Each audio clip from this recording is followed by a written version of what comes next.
páginas web, sobre todo en el momento en que hay que hacer trámites. La confidencialidad, para evitar esa fuga de información, y la otra vertiente, la integridad, que es lo que hace un ransom, romper esa integridad. Luego también hay que decir que la seguridad no es solamente la seguridad lógica, que es la que se está hablando mucho aquí, pues los antivirus, la seguridad perimetral, los cortafuegos, la seguridad perimetral o la programación segura, los ransom. La seguridad tiene una componente organizativa. Vosotros imagináis, por ejemplo, la seguridad de un país, la defensa, si solamente nos dedicáramos a armamentos y a soldados y no hubiera una estrategia por encima. La organización en la seguridad en general y en la ciberseguridad en particular es necesaria, ¿verdad? Pues eso lo tienen en cuenta las regulaciones, la seguridad organizativa. También tenemos una componente de seguridad física, porque entrar en un sitio donde están el hardware, los datos, los sistemas de información, puede causar una brecha, ¿cierto? Pues esa seguridad física no se nos puede olvidar, y está en las regulaciones. Y por último, la propia seguridad legal. O sea, hay que cumplir con la Ley de Protección de Datos, por ejemplo. Hay que cumplir con la LSSIC, la Ley de Servicios de Seguridad de la Información, antigua, ¿vale? Pero hay que cumplir con ella. La Ley de Propiedad Intelectual y todas las leyes de las que vamos a hablar ahora. No sé si estamos de acuerdo en que hace falta un patrón, hace falta una mínima base de legislación. Aunque leyes tenemos muchas, sí es verdad, si es que libros y toneladas. Pero vamos a acotar un poco qué es lo que hay en ciberseguridad más importante. Bueno, vamos a hablar de ese ambiente regulatorio, ¿cuál es? Bueno, pues, por un lado tenemos normativa, que hay que cumplirlo, y por ley. No siempre con un régimen sancionador por detrás, también es verdad, pero que hay que cumplirlo porque lo dice la ley, porque está escrito en ley orgánica, en reales decretos, hay que cumplir. Bueno, pues, una que todos conocemos, que nos hartamos en el año 2018 recibir correo, es RGPD, ¿no? La Ley Orgánica de Protección de Datos, que está, ya teníamos desde el año 95, ¿vale? Vale, es una ley que protege los datos personales.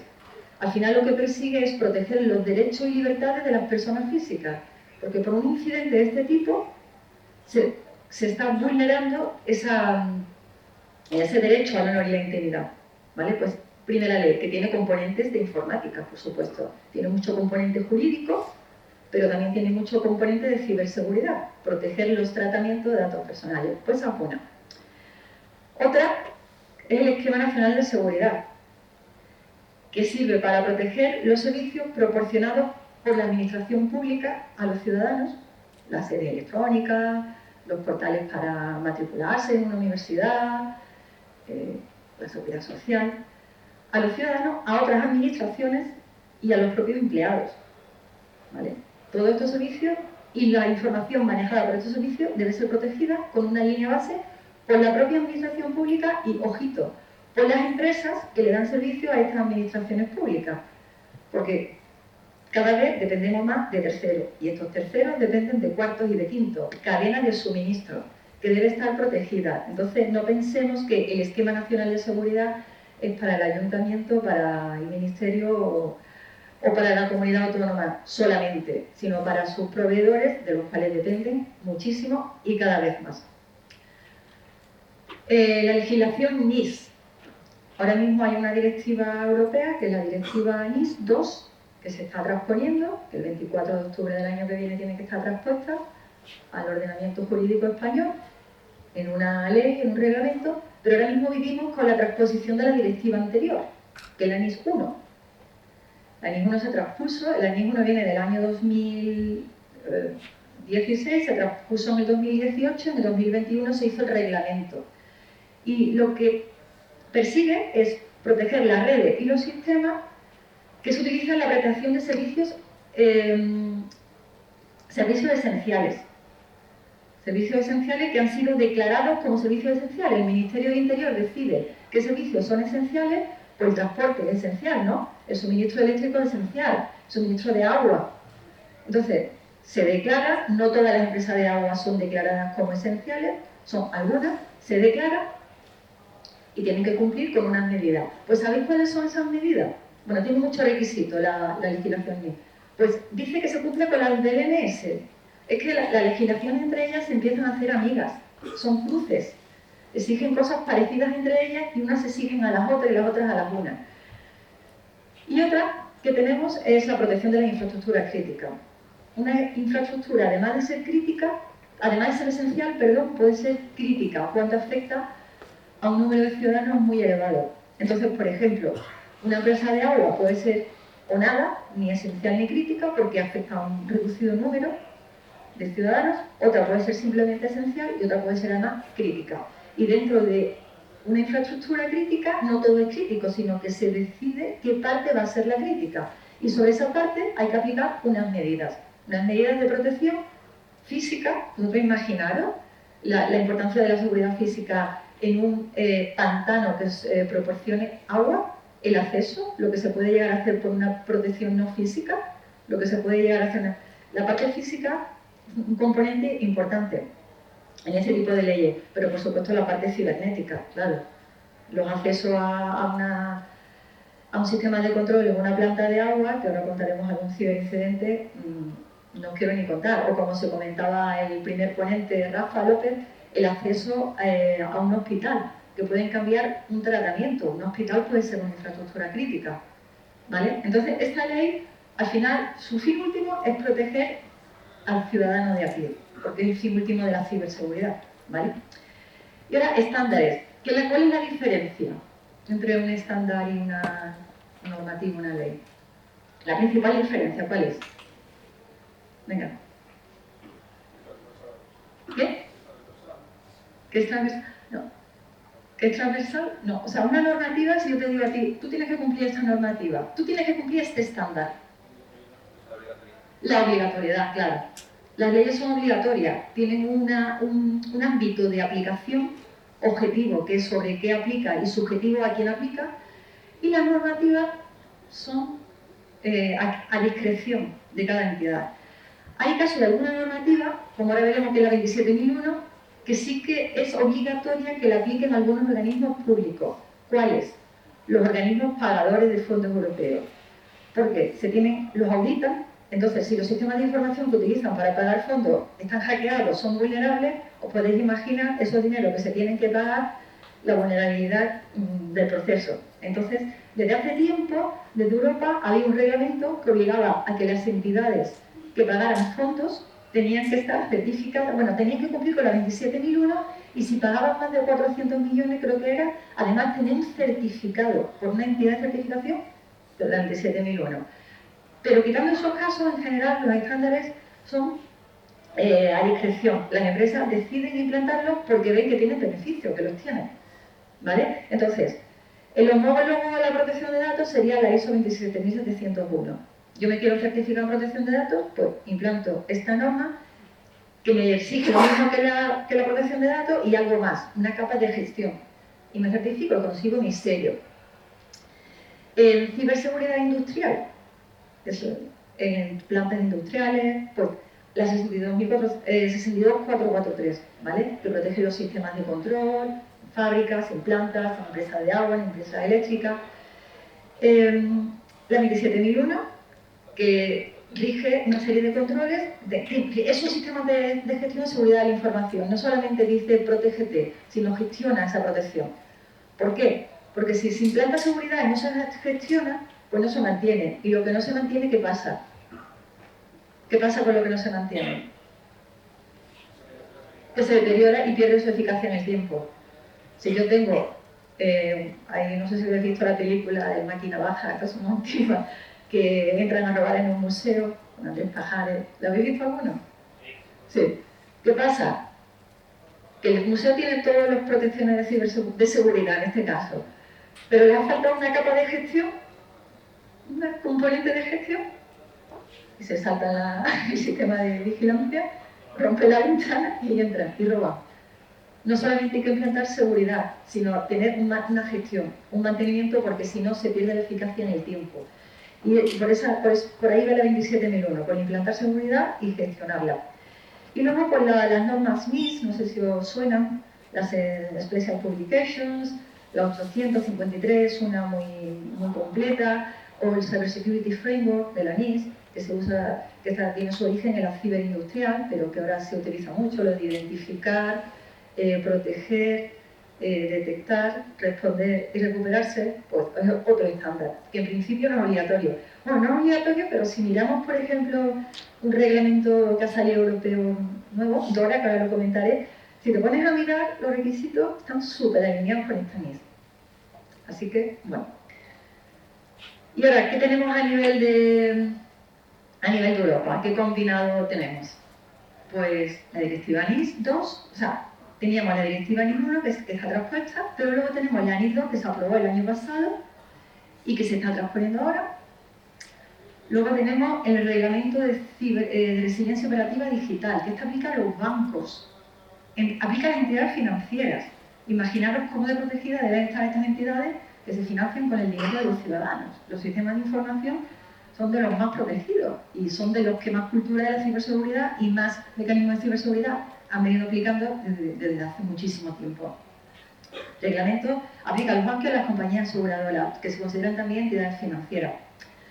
¿Qué más tenemos? Bueno, el RGPD, por supuesto, es europeo. O sea, el Reglamento General de Protección de Datos es europeo y se aterriza en una ley orgánica, que es la que realmente tenemos que cumplir. Si cumplimos nuestra ley orgánica de protección de datos y garantía de los derechos digitales, cumplimos el RGPD, ¿vale?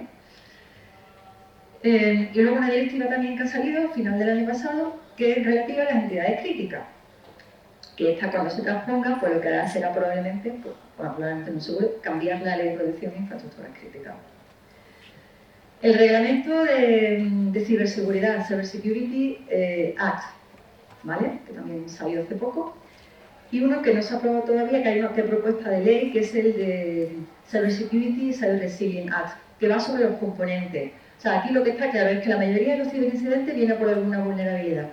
Entonces ahora este reglamento lo que va a obligar es que los componentes informáticos, una cámara de vigilancia, un equipo que esté en una planta industrial, que cumpla una serie de requisitos. ¿Qué pasa? En los entornos industriales lo que pasa es que lo importante es que funcionen las cosas y no se pare la fábrica, no se pare el sistema. Y los equipos son vulnerables y se sabe, y el fabricante te dice, sí, pero es que si lo tocas no funciona. No funciona y además, como le hagas algo, además pierdes la garantía. Eso se va a acabar, porque luego pasan ciberincidentes en entornos industriales que vienen por esas vulnerabilidades que nunca se parchearon, porque o no existía el parche o porque si la parcheas deja de funcionar la aplicación o pierde la garantía. Pues eso se va a acabar. Por eso mismo, porque la gran mayoría de los ciberincidentes vienen por una vulnerabilidad no parcheada. Bueno, ¿y qué nos piden esta legislación? Pues da la casualidad de que lo que piden tienen mucho componente común. Son como cross. Hay cosas que la piden todos. Por ejemplo, que se inventarie los activos. Pues, para yo proteger, lo primero tengo que hacer es inventariar. Lo que no sé ni que tengo, como muchas veces pasa, es que tengo aplicaciones o datos que ni sabía que los tenía. Pero eso sí, como haya una brecha y los datos salgan a la luz, datos personales, la puerta la tienes. Entonces, primero identificar que hay que proteger software, hardware, comunicaciones, datos. ¿Dónde está? Es el inventario de activos. Pues eso lo tienen todas. El INS son los sistemas de información que utilizan las administraciones públicas, el RGPD son los datos personales, ¿vale? ¿Qué más cosas? Un análisis de riesgos, que vamos a hablar un poco de eso que es, se ha mencionado. Al final hay que proteger conforme al riesgo. ¿A que no protegemos igual nuestra casa en la que vivimos que el apartamentito de la playa donde tenemos dos hamacas y los bañadores? ¿No? O no deberíamos. Porque el análisis de riesgo lo que sirve es para ver tu grado de exposición y sobre ese grado de exposición decidir cómo proteger. Con lo cual, ni me gasto más recursos, y he usado la palabra gasto, no hago un gasto en sobreproteger o no infraprotejo. Para esto, y el análisis de riesgo se pide en el Esquema Nacional de Seguridad, se lo pide la protección de datos, porque primero hay que identificar qué proteger y luego ver qué grado de protección le tengo que implantar. ¿Qué más? Planes de acción, obviamente. Una vez que protegemos qué grado de exposición tiene, pues vamos a ver qué tengo que hacer para proteger. Son los planes de acción. Esa hoja de ruta es necesaria. Es nuestro eje sobre qué hacer en ciberseguridad. Y qué hacer y qué mantener, obviamente. Porque muchas de las cosas que hay que hacer es mantener lo que ya estaba haciendo. Bueno, un marco de gestión que es mantener nombramientos responsables. Sabéis lo que es el CISO, ¿no? El responsable de seguridad, los responsables de los sistemas. Sí, donde no hay un responsable, unos para que otros para llegar a esa sin barrer, ¿verdad? Pues todas las normativas tienen responsables. ¿Qué más? Por supuesto, medidas de seguridad técnica y lógica. Por supuesto que sí. Ahora veremos algunos ejemplos de cuáles suelen ser. Por ejemplo, proteger el control de acceso, por ejemplo, con el antivirus, ¿no? Está claro. Formación y concienciación. Es verdad que por mucha concienciación la seguridad completa no existe, eso es una máxima, pero sabéis lo que está pasando, ¿no? Que la mayoría de los ciberincidentes de ransom vienen por una falta de concienciación, se pica en un phishing, y, ¿vale? Que se auditen, a realizar auditorías periódicas, que hay indicadores, KPIs, ¿no? Key Performance Indicator, porque para poder gestionar hay que saber medir. ¿Cómo sé yo cómo estoy en ciberseguridad y en riesgos si no mido? Y luego procedimientos y normativas. A ver, las cosas hay que hacerlas, pero si las cosas simplemente se hacen y alguien las sabe hacer, yo sé parchear, yo sé bastionar un equipo, vale, me parece muy bien, pero si no están formalizadas en políticas o procedimientos, no son igual de eficaces, porque el día que esa persona no esté, o el día que alguien quiera hacer las cosas de forma diferente, no hay nada que lo obligue a hacerla igual, pues eso es una pérdida de eficacia en las medidas de seguridad, normativas y procedimientos. Los requisitos regulatorios vienen a pedir esto, todos los que he nombrado. ¿Vale? Y en el caso de las medidas de seguridad físicas y lógicas, pues son medidas para proteger las diferentes piezas, medidas para proteger los datos, encriptación, por ejemplo, para proteger el software, desarrollo seguro, para que la seguridad sea por diseño, ¿vale? Para que se validen las entradas, desarrollo seguro de aplicaciones. Con el OWASP, por ejemplo, protejo el software, protejo el hardware, en este caso incluso con medidas de seguridad física, estar con el fabricante, recibir los parches del fabricante. Protejo los datos, el software, hardware, las aplicaciones, protegemos las redes, con medidas de seguridad de redes, protegemos los soportes de información, las cadenas de disco, protegemos a las personas, ¿no? También son un activo, ¿no? Los servicios informáticos no se conciben sin personas al final, un operador detrás manejando un equipo, y que acabo de decir que son de los más vulnerables, esa es la más débil de la cadena, de los más vulnerables, pues con medidas de concienciación. ¿Qué más se protege? Los servicios web, ¿no? Haciendo auditorías de vulnerabilidades, por ejemplo, el correo. Pues toda esta legislación al final piden que se protejan todos esos activos y luego aparte medidas de protección más horizontales para todos. Por ejemplo, tener medidas de explotación, de puesta en producción segura, de parcheado de equipos, de gestión de incidentes, de gestión de proveedores, ya medidas de carácter horizontal, que ya no van específicamente a proteger activos concretos, sino que son medidas de carácter horizontal. Bueno, ahí tenéis una amalgama de planes de continuidad de recuperación también, esa sería una medida de las de carácter horizontal, planificar la capacidad para que no nos quedemos cortos de recursos, y otras medidas orientadas a mitigar riesgos. En concreto, quiero resaltar la importancia de la mitigación de riesgos para no proteger por encima de lo que hay que proteger ni infraproteger. El análisis de riesgo consiste en ver, identificar los activos, identificar las amenazas de carácter intencional o no intencional, ¿vale? Y una amenaza puede ser también, como la veremos, un terremoto, ¿vale? Pero sobre todo las amenazas que hablamos aquí son las de carácter intencional, ¿vale? O las de los errores de los usuarios inintencional por falta de formación y concienciación. Identifico los activos, identifico las amenazas y analizo cómo de protegido estamos, ¿vale? Porque alguna protección tendremos, ¿no? Cómo de salvaguardado estamos. Entonces, 3 variables de entrada: activo, amenaza, salvaguarda. Se le da la costelera, riesgo. Tiene usted este grado de exposición para cada activo, cada amenaza y cada una de las dimensiones de la seguridad, disponibilidad, integridad y confidencialidad. Tiene usted un grado de exposición de 1 a 10, pues de 7, de 6, de 5, de 4, y eso es analizar los riesgos. En el análisis de riesgos también se calcula cuál es el riesgo inherente o potencial, el riesgo que tendríamos si no tuviéramos nada, nada de salvaguarda. ¿Y para qué lo queremos saber? Pues mira, lo queremos saber para saber realmente la eficacia de lo que tenemos ahora. Oye, que estoy invirtiendo en ciberseguridad, pero me está sirviendo pues, para pasar de un riesgo potencial de 6 a uno de 4. Y claro, luego si este riesgo que tengo ahora no es aceptable, pues habrá que identificar mecanismos de gestión de riesgo.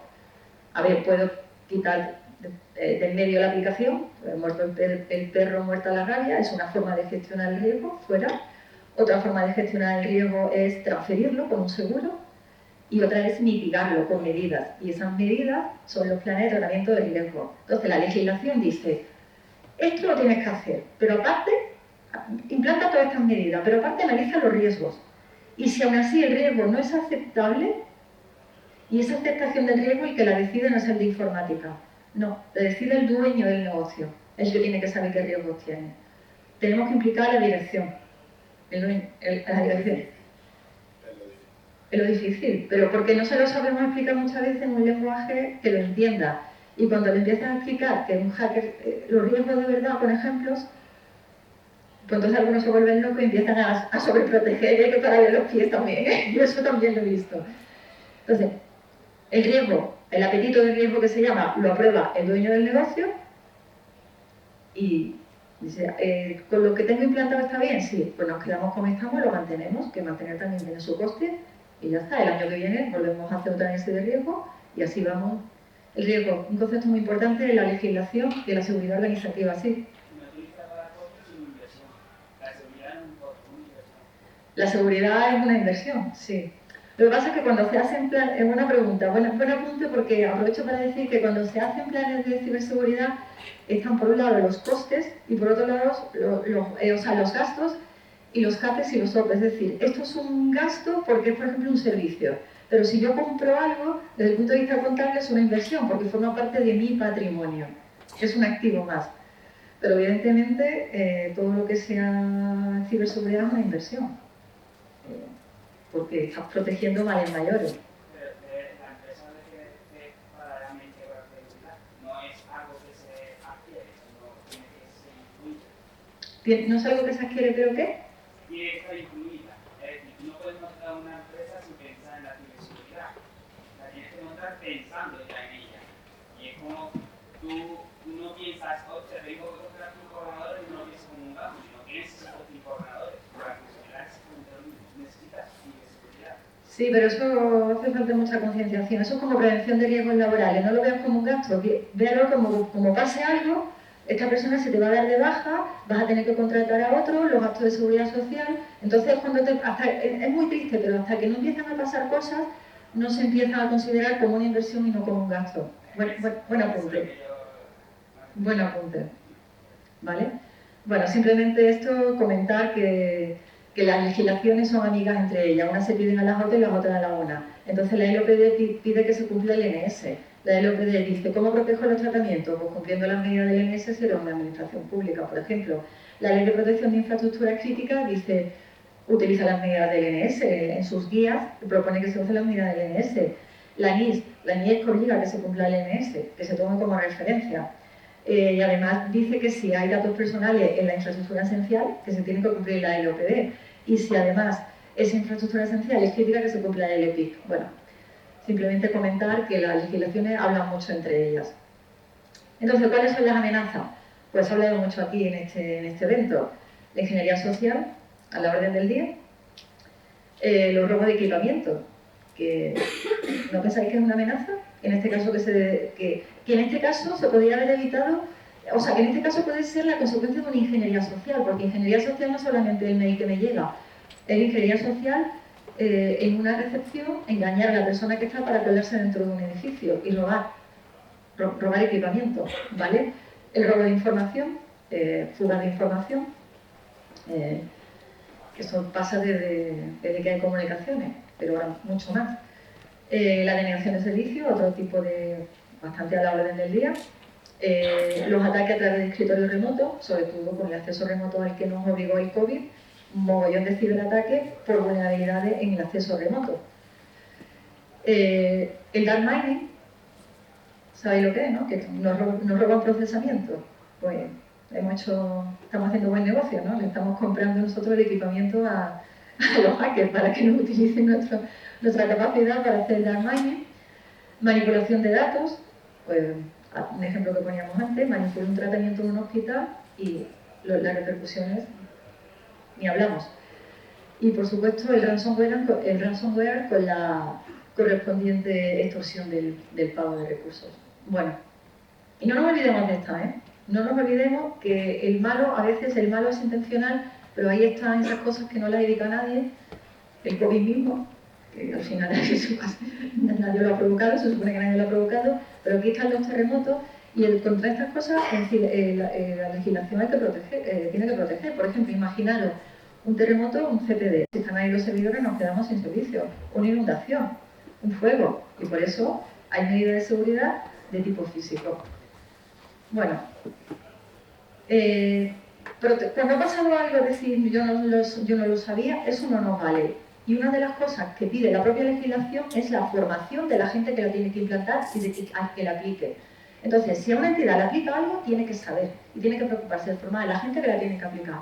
Por eso, del derecho romano, que la ignorancia de la ley no sirve en su cumplimiento. Es que yo tengo un poco de humor anglosajón, ¿no? No lo sabía, pues haberlo sabido. Lo dije, eso lo suele decir, muchas veces el propio informático se preocupa más que los propios dueños de las empresas, lo dije. Mira, entonces, ¿qué miro? Pérdidas económicas por lucro cesante, si se quedan los sistemas catatónicos, pues dejo de trabajar, ¿cierto? Porque ya el bolígrafo y el papel cada vez menos, como hoy día, como quedamos sin informática, ya no hacemos nada.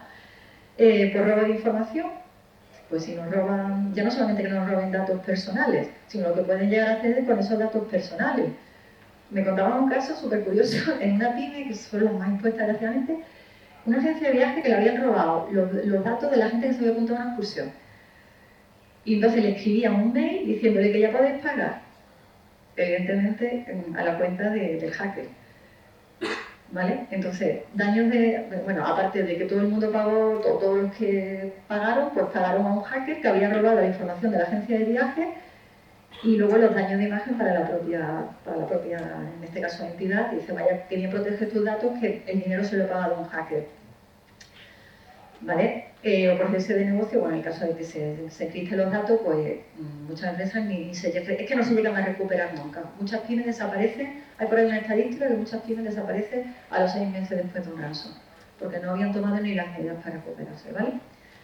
Vale, los daños de imagen, la pérdida reputacional y de confianza, al saberse que la información está expuesta, imaginaros, sobre todo si estamos hablando del sector salud, bueno, los datos, ¿vale? Y además que el dato personal es el nuevo petróleo. Escuchaba en una ponencia que antes quien tenía el poder, en la Edad Media tenía el poder el que tenía la tierra, en la época de la Revolución Industrial el que tenía las máquinas, y ahora ¿quién tiene el poder? ¿Los grandes quiénes son? ¿Los que tienen el qué? ¿Los datos? ¿Los Google, los Facebook o no? Pues el dato, sobre todo el dato personal, de lo más importante. Infracciones, no toda la legislación que he dicho es sancionable. La RGPD lo es, por ejemplo. No toda es sancionable, pero ¿qué más te da una infracción si el dinero que pierdes por no haberla cumplido, que la infracción te da igual? Que casi te da igual la infracción muchas veces, pero sí, una infracción a nadie le gusta pagarla, y sobre todo porque la RGPD, las infracciones que tiene ya no son tan livianas como antes. Incluso peligros para las vidas humanas. El caso del hacker que entra en una planta de agua, cambia el pH, cambia el valor que dice que tiene del pH, entonces pues la acción siguiente será poner más química para cambiar ese pH y envenenar a la población. Esto ha pasado, hay un par de ciberincidentes por ahí documentados relacionados con el acceso a una planta de agua para cambiar el pH. Y bueno, la del hospital que más, es ponerlos, cambiar un tratamiento en un hospital. Vale. O vengamos a los casos de uso, el ransom, todos sabemos lo que es, eso está claro. Un poco de historia, el primer ransom dice que es del año 89, una revista desde Londres que mandaba a sus suscriptores un disquete de 5 y cuarto, algunos de esos ni lo habréis visto. Y en ese disquete había un ransom. Pues desde entonces a las hemerotecas me remito. 2013, en 2013 los CryptoLocker, 2017 os acordáis de los WannaCry. Al principio los ransom eran más en plan oportunistas, que piquen mucho, que hagan poco dinero, total, en venderlo a la ganancia, luego empezaron ya siendo más operados, más dirigidos a personas concretas con fines concretos. Y una estadística interesante, que la pérdida económica por pagar, antes decía no pagar, no pagar, no pagar. A ver, sobre todo hay casos en que no pagar, si eso sirve para financiar el terrorismo, por ejemplo, en algunos casos pues se ha pagado. Pero ojito, que mira lo que dice la estadística, que el 73% de los extorsionados que pagan son reatacados. Es que no es pagar, es que es protegerse, ¿de acuerdo? Bueno, y que vamos, que lo peor, o sea, es que no solamente lo que pierdas por pagar, sino lo que pierdas por tu negocio. Ejemplo de raso, seguro que esta mañana hay otro en el periódico, pero vamos, es que algunos son como correlados entre sí, ¿no? Lo del hospital del Clinic y luego, lo del hospital Clinic es un ransom, ¿vale? Y luego los ciberdelincuentes del Clinic contraatacan y amenazan con filtrar datos, o sea que esto es como de efecto retardado. Es que una vez que ha pasado, cuidado. Vale, entonces, la vía de infección, bueno, por supuesto el correo, el 90 y pico % de los ciberataques empiezan por el factor humano, por el correo sobre todo. Los ataques dirigidos que van a una persona en concreta, pues ya se han visto técnicas que te buscan el la web, credenciales válidas que están ahí, pues se entran, se queda persistencia, ataques laterales y luego ya pues la extorsión y la petición del rescate. Y ya no solamente la petición del rescate para desencriptar los datos y seguir trabajando, sino para que yo no te los exponga y pierda la pérdida reputacional si yo esos datos los expongo. O sea, es que ya es la doble extorsión, vamos. Y ahora vamos a ver, ¿cómo nos podemos proteger? Pues empezamos, impidiendo que entre. ¿Cómo? Con formación y concienciación, que no seamos la víctima del phishing, ¿vale? Con seguridad perimetral, una forma de evitar una posible entrada. Con sistemas bastionados. Yo me acuerdo en 2017, todo el mundo paró todo para instalar parches. Venga, cuando pasó lo del ransom en WannaCry, en otoño del 2017, venga, todo el mundo instalando parches, porque un sistema bastionado impide o ayuda a que ese ransom no progrese. Con aplicaciones seguras. Una aplicación vulnerable es una puerta de entrada a un ransom. Y con accesos seguros en general, con control de acceso lógico seguro, contraseñas seguras, por ejemplo, que caduquen y con mecanismos organizativos para la gestión de estas contraseñas. Bueno, haya entrado, pues bueno, pues por lo menos para evitar que haga el daño en el propio equipo en el que haya entrado. Malware, o sea, anti-malware, por supuesto, y para ser actualizado. Bueno, pues ya ha entrado y además va a seguir progresando, pues tendremos que evitar que se difunda, ¿no? Pues segregación de redes, esa es otra medida que está dentro de los requisitos regulatorios, segregación de redes, que no esté todo en una red plana, ¿vale? Y además con la monitorización, porque si un ransom ya está dentro, pues con un sistema de monitorización se puede detectar estos patrones de comportamiento que están dentro y con un SOC, por ejemplo, se puede detectar y tomar medidas, ¿vale? O sea, una vez que ya se ha difundido por la red, pues impidiendo que afecte a otros equipos, pues lo mismo, que estén parcheados, que tengan el antivirus. ¿Qué más? Pues si ya está todo encriptado, pues por último recuperarme haciendo la recuperación con el backup. Pero es que resulta que el backup también estaba en línea y también está encriptado. Pues entonces, llora por la esquina. ¿Veis que si se hubiera hecho algo en esta cadena, algo de lo que se pide en esa legislación, porque todas estas son medidas del Esquema Nacional de Seguridad, de la 27001, podríamos haber, si no evitado desde la puerta, por lo menos haber ido reduciendo el impacto o el tiempo de recuperación. O ya la recuperación, que lleve días, pero por lo menos recuperarme. Y por último, el forense, tomando medidas para ver qué ha pasado. El compañero de antes decía, a mí no me pagan para ver qué ha pasado, sino quién lo ha hecho. Vale, pues también hay que saber qué ha pasado para que no vuelva a ocurrir. Y todo esto con una capa de gestión de incidentes, ¿vale? Porque si cuando pasa un ransom, encima no hay una organización, keep calm, porque no sabemos qué hacer, pues la catástrofe está asegurada. Y la gestión de incidentes es otra medida. Todo esto son medidas de la legislación. ¿Queda claro un poco cómo nos ayuda la legislación a protegernos del ransom? Otra, la denegación de servicio. Creo que no hace falta explicar. Significa dejar catatónico a un sistema, haciendo peticiones. O bien se puede atacar directamente a la aplicación, se puede atacar al hardware, se puede atacar al DNS, se puede atacar a diferentes recursos que se utilicen para proveer ese servicio. Vale, atacando al rendimiento de la aplicación. Y además ahora está de moda la combinación de negación de servicio con ransom. O sea, quiero decir, además se combina con es DDoS. RDDoS, con perdón.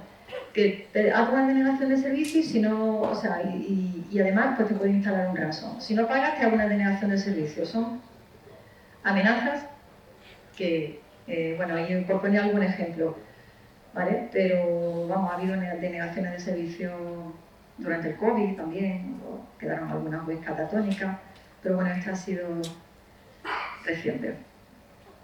Bueno, y para prevenir una denegación de servicio, primero de todo, para contener que el sistema esté bien dotado, que tenga suficiente disco duro, que tenga suficiente memoria, que tenga CPU, comunicaciones holgadas. Empezamos por la prevención. Tecnologías para detectar y prevenir los ataques de denegación de servicio conocidos. ¿Vale? Sí.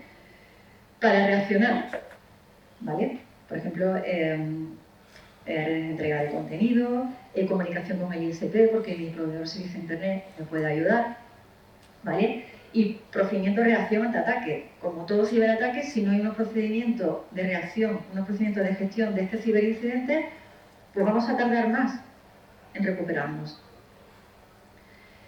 Y también para evitar formar parte, por ejemplo, de un botnet, para que la denegación de servicio no se produzca dentro, pues teniendo, por supuesto, el parque informático protegido con antivirus para que no se nos instale un malware de botnet, o pues simplemente una medida que se pide en toda la legislación, que los usuarios finales no tienen por qué tener permiso de administrador, no tienen por qué tener permiso de administrador, porque no se puede instalar un programa que produzca una denegación de servicio. Pues todo esto son medidas del LNS, por ejemplo. Por poner un ejemplo, el LNS tiene un control que se llama específicamente denegación de servicio y hay una guía del CCN que es contra la denegación de servicio. Fuga de información. Bueno, voy acabando. Fuga de información. Pues significa, como su propio nombre indica, que la información ha sido accedida por quien no tenía que ser. Fuga de información existe desde que existen comunicaciones, interceptar enlaces de comunicaciones, ¿de acuerdo? ¿Vale? O sea que el sniffing, que es un ataque, al final nos va a producir una fuga de información, ¿vale? Bueno, no tiene por qué ser necesariamente un ataque intencionado. Sin darnos cuenta, podemos mandar un fichero con información que no teníamos que haber mandado por ignorancia, por poner un peer-to-peer. Eso hay casos documentados de la emule, pues tú compartes y la información que tú tenías pues se fuga porque la has compartido también, ¿vale? Un poco de estadística, un incremento del 47% en las filtraciones de datos desde 2020. Estos son estadísticas de Proofpoint. Y entre el 60 y el 70% de las violaciones de datos implica la divulgación pública de los mismos. O sea que, extorsión, lo voy a divulgar. Accedo a ello y además lo divulgo, obviamente seguramente pidiendo un dinero a cambio. Contra la fuga de información, pues el NS no tiene un control que se llame fuga de información, pero sí que tiene muchas medidas para evitarla. Por ejemplo, la concienciación, cuando es una fuga de información por falta de concienciación inintencionada, para no compartir información en peer-to-peer, por ejemplo, cuidado con el correo, mandar la información que sea confidencial cifrada, por ejemplo, medidas de control de acceso, si la información es más sensible, pues habrá que protegerla con medidas de control de acceso más fuertes que si es menos sensible, política de uso de medios electrónicos, la protección de los soportes de información, pues un soporte de información, un disco duro donde hay información confidencial, lo típico, el típico portátil donde me llevo un montón de información confidencial y lo pierdo. Pues ese portátil como mínimo que esté encriptado, pues si esa información alguien lo encuentra, por lo menos que esté encriptada. Y luego la 27001 sí que, en su última versión, sí que tiene un control específico de fuga de información. La anterior no lo tenía y la anterior de la anterior sí lo tenía, o sea, debe ser importante cuando lo han vuelto a recuperar. Ejemplo, pues mira, Hacienda, sobre todo la fuga de información dar los datos personales, son aquí la golosina, sobre todo Digi, la agencia tributaria, datos personales. También propiedad industrial, robar una propiedad industrial, robar algo de un competidor, también puede ser. Pero la mayoría de lo que sale en los periódicos, datos personales. Y luego el ataque escritorio remoto. Escritorio que se accede remotamente, protocolo RDP vulnerable, y pues no estamos protegidos contra los ataques de diccionario, por ejemplo, contra la propia denegación de servicios. Entonces, el acceso remoto no protegido pues es otro ciberincidente. Y en este caso simplemente es que el LNS tiene, habla de acceso remoto en una de sus medidas, y la 27001 es que tiene una que es teletrabajo, para proteger el acceso remoto. ¿Vale? Bueno, pues conclusiones. ¿Qué más vale protegernos, no? Más vale saber que hay que aplicar y aplicarlo, y menos es nada. Es decir, en el ejemplo que he puesto, si por lo menos hubiéramos hecho unas buenas copias de seguridad, nos habríamos recuperado. ¿Vale? Así que no hay tiempo para preguntas, pero bueno, nos vemos en la comida. Y yo tenía preguntas por si nadie preguntaba, pero no hay tiempo. Y ahora sí, nos vamos a la película. Venga. Eli, lo primero, gracias por estar aquí. ¿Vale? Creo que eres la única ponente que va a hablar, creo, de la parte de compliance. Bueno, tú y yo ya nos conocemos desde hace tiempo. Entonces, bueno, la pregunta te la voy a hacer simplemente para, ya que estamos en un entorno universitario, ¿no? Aquí no sé si hay estudiantes, si hay empresarios, si hay, en fin, gente random, ¿no? La empresa y demás, o ya se dedican a este tema. Me atrevo a decir que el 90% son temas técnicos, más técnicos en el tema de hacking freaky, ¿vale? En el sentido de la palabra, como profundidad. Pero, como digo, ya que estamos en un entorno universitario, mi pregunta, ¿cómo, y yo que también me digo a la parte de compliance, que tú lo sabes, y que es quizás un poco aburrido, pero creo que sería mucho mejor que la parte técnica, ¿vale? Pero mi pregunta es, ¿cómo se puede hacer para que la gente esté más, gente como nosotros? Yo estoy aquí en Ingeniería de Telecomunicaciones, luego estoy en mi máster en ciberseguridad, etc.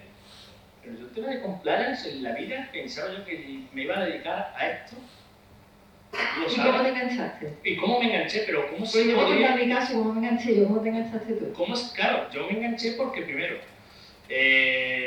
no pico código, me aburre, sinceramente. No me peleo con software ni tengo que estar pendiente de actualizar cosas, sinceramente, no me preocupa. Me gusta más hablar con la gente, me gusta sacarle los colores a la empresa, hacer un análisis de riesgo. No sé si aquí alguien ha hecho un análisis de riesgo en su vida, pero es a la organización entera. Dice, no, la seguridad física. Y he hecho un Nmap, le he sacado los colores, aquí he hecho un Kali, 40 cosas. Digo, ¿tú le has dicho al CISO de una empresa que factura 1.000 millones de euros, chorra, tu seguridad física es una mierda? Lo dudo. Yo sí lo he hecho. Me gusta. Como digo, entonces, mi pregunta, insisto, desde el punto de vista de que estamos aquí en un entorno universitario, ¿cómo se puede enganchar la gente amplia al tema del compliance? A lo mejor desde la parte técnica. Por ejemplo, yo me enganché porque empecé a pelearme con la herramienta de análisis de riesgo Pilar, y al final la curiosidad me llevó a saber qué se puede hacer para cumplir, y cuando me fui a esa parte vi toda la legislación, ahí vi perfiles de cumplimiento, y dije, y ahí empecé. Suministran el equipamiento. Claro. Son ellos los que te ponen el límite de lo que te Totalmente, has dicho. No podéis totalmente instalar nada porque en el momento en que instaléis deja de funcionar y pierde la garantía. Claro, pierde la garantía, nosotros no queremos saber nada. Son máquinas que cuestan ¿Y tú millones qué de haces? euros. Y ante ¿Tú eso, qué haces? ¿cómo ¿Vas a te parar la metes? planta? Claro, no puedes parar ni la planta. Tienes que aceptar el riesgo, que es una de Asumir las riesgos, cosas. que es una de las cosas de las que no hemos hablado, que tal vez sí que sería importante, la asunción de riesgos por parte de la directiva. Tú puedes aceptar el riesgo que tiene ahora y saber qué puede hacer y tener mecanismos compensatorios. Pero por lo menos tenlos. Para que cuando pase la desgracia, si pasa, que ojalá no pase, sepas qué hacer de forma ordenada y organizada. Y esa legislación será con carácter retroactivo, es decir, tendrán que incluir los fabricantes de aquellas máquinas porque hay máquinas en industria que tienen... Ah, sí, pero eso es lo de siempre, que si llega así, que si... No. Eso hay que aplicarlo en lo que esté en operación. Y además habrá unos anexos con una lista de los dispositivos que entran, va a haber certificaciones, parece ser, certificar que tu producto cumple. Y si el producto no está... Es como el marcaje CE, pues lo mismo, pero para ciberseguridad. Eso lo vamos a tener ya mismo. La ciberseguridad ya va a ser como lo del CE. ¿Se sabe aproximadamente fecha? Está ahora mismo en una propuesta, es que yo qué sé, las propuestas se tiran, primero lo propone la comisión, luego va al Parlamento, luego va al Consejo, y luego tienen que llegar a un acuerdo, no sé si sabe un poco cómo va esto en Europa. Dora estuvimos esperando un montón, la legislación Dora y tal, y todo, en septiembre, no sé qué, y ya. Y luego al final siempre hay desviaciones. Me ha encantado la presentación. Gracias. Entiendo que es una parte de la formación necesaria, entiendo yo, para todo el tema de la ciberseguridad. Mi pregunta va un poco en la diapositiva que enseñaste sobre el juez, que le decía que el desconocimiento no es exime de...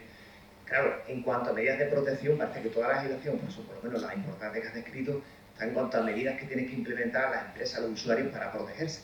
Para decir que una vez que no te ocurran esas situaciones, parte de la medida europea pues se está transponiendo. O sea, que entiendo que no todas están. Pero en cuanto a que si tú has sufrido un ataque de ciberseguridad, tú puedes demandar, tienes suficientes herramientas para ese ataque que has sufrido, poder denunciarlo y que un juez tenga las herramientas para decir, de acuerdo, has sufrido este ataque, tienen la culpa porque en base a esta normativa lo has incumplido. O no, o existe un vacío en el que todavía no puedo.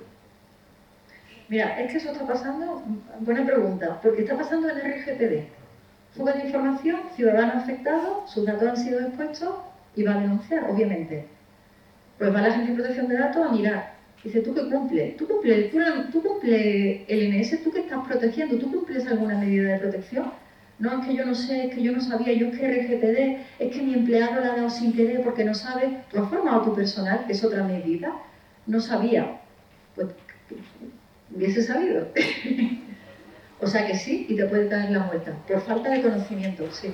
Claro, pero esa es una de las partes de las preguntas que sí, o de la reflexión. Sí. En cuanto a te obliga la normativa europea a protegerte, no te exime de los problemas que puedas tener. Yo me refiero a que si la normativa que tenemos actual en vigor,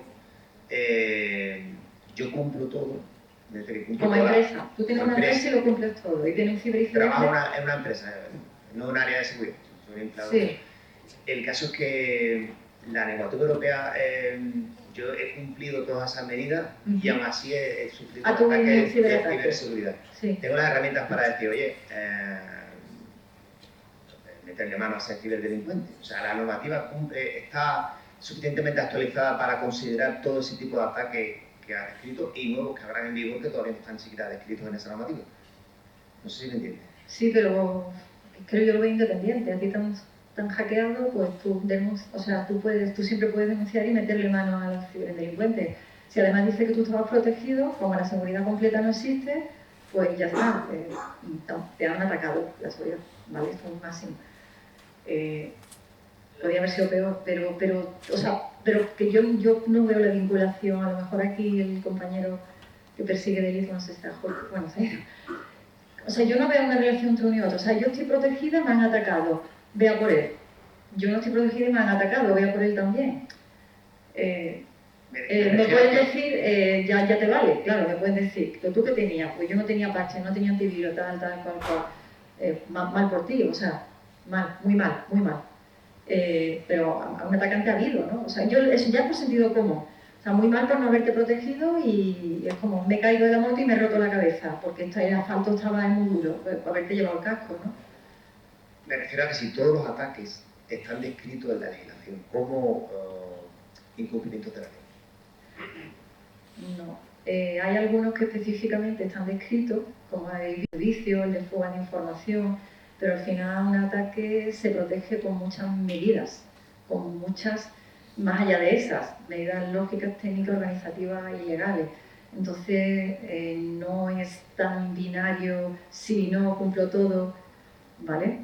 La seguridad 100% no existe. No existe. Puedes llevar un Mercedes con 15 airbags, con 3 cinturones de seguridad que si te da un piñazo 120, te va a hacer culpa. Entonces al final puedes tener 15.000 barreras, que si pasa, pasa. Pero por lo menos demuestra que tú realmente tenías tus medidas implantadas. Si no las demuestras, ahí es cuando puedes estar un poco jodido. Pero si las demuestras o sea, si dices estoy súper mal protegido, te han atacado, pues al final hay un delincuente detrás que sí que debe reportarlo y que sí que hay que ir a por él. Quiero decir, si yo he picado un ransom, pues encima no me voy a callar. Por ejemplo, yo creo que debo decirlo. De hecho, se dice que hay que decirlo. De hecho, han denunciado a bancos por no informar de que han tenido un ciberataque. Eso lo podéis ver en las noticias.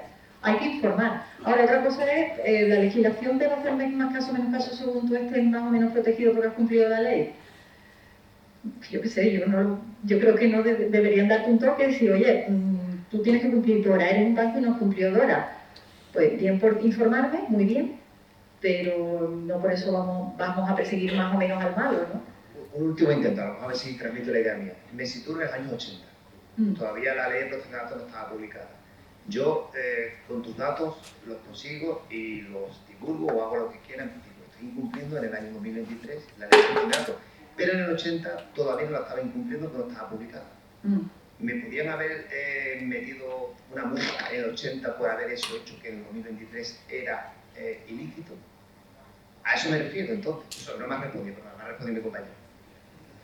Sí, no te pueden multar contra ese delito, no porque es contra el incumplimiento de la ley, ¿no? O sea, te pueden multar porque tú has hecho una fechoría, pero no con base en esa ley. Porque he hecho una fechoría, no está contemplada la ley. A ver, el INS no tiene régimen sancionador, pero si tú no lo cumples, tú no estás incumpliendo la ley. Y si pasa algo... Sí, yo creo que más o menos te yo me estoy preguntando desde el punto de vista de que no te lo puedo sancionar, pero algo te tengo que dar caña porque tú no te has protegido y mira lo que ha pasado. ¿No? O sea, piensa, me ha probado los datos. Por aquí, perdona que os corte, es que a lo mejor con un caso real que el otro día estuve explicando, que no di el nombre del cliente, cliente que le entra al ransom, automáticamente los datos están en internet, todavía a nivel mediático no se ha expuesto, va a saltar en pocos días. Los datos que se vuelcan en la red son de recursos humanos de la empresa y todo lo que es a nivel jurídico, es decir, currículum vitae, todo lo que son la parte de contratos, tal. Nos comentan los compañeros del sistema y nos dicen, bueno, pero hay datos de clientes, no. Digo, pero independientemente que no haya datos de clientes, hay datos de tus trabajadores. Los trabajadores a día de hoy no saben nada. Sin embargo, la empresa, según ellos han notificado a la Agencia Española de Protección de Datos la fuga de información. Sin embargo, sus empleados no saben que todos sus datos están expuestos en Internet. Con ese panorama, ¿qué es lo que puede ocurrir? Artículo 30 y... Que se lo lleva para adelante. 34, notificación al interesado. Hay que ver si tenía que haber notificado al interesado, nos tenemos que ir, hablo notificación a la autoridad de control y al interesado. Hay que analizar si tenían que haber notificado, porque si son 5 empleados, pues hay que analizar son muchos más. Pues, se ven en parte en casi toda España con la escritura de muchas cosas y son más de 300 o 400 personas. Hay que analizar ese artículo del RGPD y ver si además de la agencia hay que notifica al interesado. Es que eso es, hay que ver más detalles, creo yo. Cuántos empleados son, cuántos datos realmente hay ahí, de qué categoría son. Pero que ahora viene, que es la otra parte, que es lo que yo he comentado, el daño reputacional. Como no haya cumplido el daño reputacional. Porque es que ahora viene el palo de que no da el paso al frente, he tenido un incidente y ahora voy a poner medidas de concienciación, formación a los empleados, hemos contratado, hemos hecho tal medida de seguridad, vamos a empezar con el tema del ENS, vamos a... Pero el palo se lo van a dar seguro, porque a posteriori. Pero si tú tienes el ciberincidente y notificas a la agencia en 72 horas, tú has cumplido con ese artículo de la notificación. Pero ha pasado 72. Encima. En ese caso, no ha cumplido y te sancionan por no cumplir. Un claro ejemplo, no cumple y me sanciona. Y el empleado puede ir a por su empresa, denunciar a su empresa ante la Agencia Española de Protección de Datos por no haber cumplido.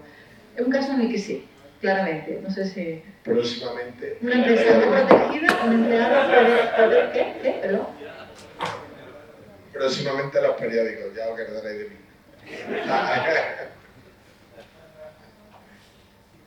Pues... Pero la sanción cae sobre la empresa, sobre el responsable del tratamiento, que se llama. Vale, no cae, por ejemplo, sobre el responsable de informática o sobre el responsable de... No, pero seguro es que... A ese le va a salpicar algo. A ese le va a salpicar.